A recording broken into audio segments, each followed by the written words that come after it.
Saat ini KPK tengah menyelidiki aliran dana ex-Mentan Syahrul Yassin Limpo terkait dugaan kasus pemerasan dan penerimaan gratifikasi di lingkungan Kementerian Pertanian. Ada dugaan aliran dana untuk membayar cicilan mobil Alphard hingga mengalir ke Partai Nasdem.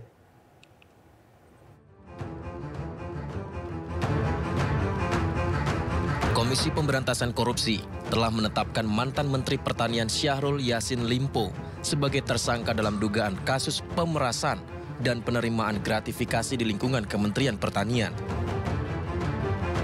Adanya dugaan pemerasan ini membuat publik bertanya, bagaimana bentuk pemerasan yang dimaksud? Ternyata, Wakil Ketua KPK Yohanes Tanak menjabarkan, selama menjabat sebagai Menteri Pertanian, SYL membuat kebijakan personal perihal pungutan setoran dari ASN Kementan untuk memenuhi kebutuhan pribadi.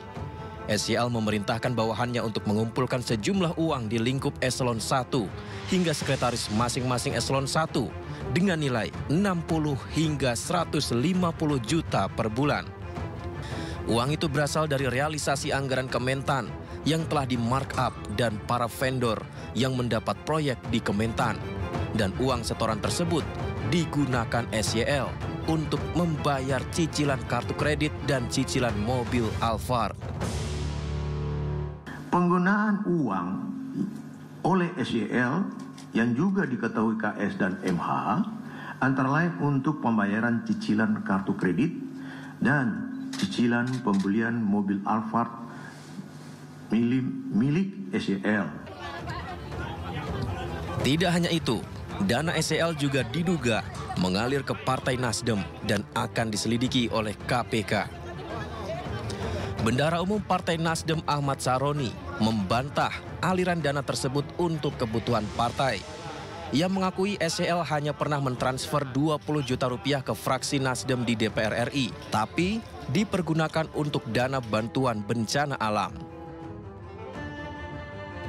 Menanggapi hal ini, Ketua DPP Partai Perindo Bidang Hukum dan Hak Asasi Manusia, Tama Satria Langkun, menyatakan bukti-bukti yang dibeberkan KPK akan mengungkap kebenaran dugaan korupsi di Kementan ini dan tidak perlu menjelaskan aliran bukti tersebut kemana saja karena semuanya akan diuji di persidangan. Ini murni proses penanganan perkara atau upaya penegakan hukum, gitu. Dan soal bukti-bukti yang ada, biarkan saja itu kemudian nanti akan diuji di sebuah persidangan, sehingga kita tahu apakah ini betul-betul soal hukum atau soal politik. Tama Satria Langkun juga berharap dengan berbagai peristiwa yang terjadi di Kementerian Pertanian, tidak mengganggu program kerja di Kementerian Pertanian yang sudah direncanakan. Tim Liputan iNews melaporkan.